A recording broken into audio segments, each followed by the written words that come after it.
మమ్మల్ని బయటికి నూనె తెమ్మని పంపించి వీళ్ళైతే బజ్జీలు తింటారు. ఏ హాయ్ బ్రోస్, నేను మీ నందు బ్రోని. ఈ రోజు కథ ఏంటంటే అర్ధరాత్రి వేడిగా ఏదైనా తిందామని బయటికి పోయి ఏదైనా తిందామనుకుంటే కుదరలేదు. అందుకని 4 చాయలు 4 బిస్కెట్లు తింటే ఆగొచ్చినాం. ఈ రోజు అలా అవ్వకూడదని ఈ రోజు ఇంటికాడ వేడిగా ఏదైనా చేసుకుందాం అనుకున్నాం. మా వాళ్ళు ఏం చేసుకుందామని తీవ్రంగా ఒక గంట సేపు ఆలోచించి వేడిగా బజ్జీలు అయితే తయారు చేసుకుందామని ఈ రోజు మాకు బజ్జీలు వంట మాస్టర్ వచ్చేసి మా బాబాయ్ వస్తువులన్నీ తెచ్చి పెట్టుకొని పిండి కలిపేసి దాంట్లో మిరకాయలు ముంచి నూనెలు అయితే వేసేసిండు.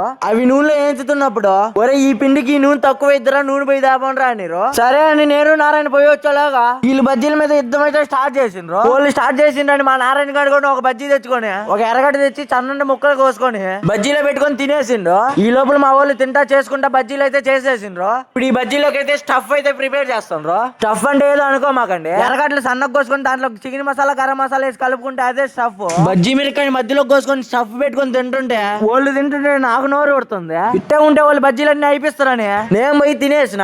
మాటగా ఈ చల్లటి వాతావరణానికి వేడి వేడి బజ్జీలు అయితే భలే ఉన్నాయి. మరి నెక్స్ట్ వీడియోలో కలుద్దాం. మీ లోపల లైక్ సబ్స్క్రైబ్ చేసుకోండి బ్రో.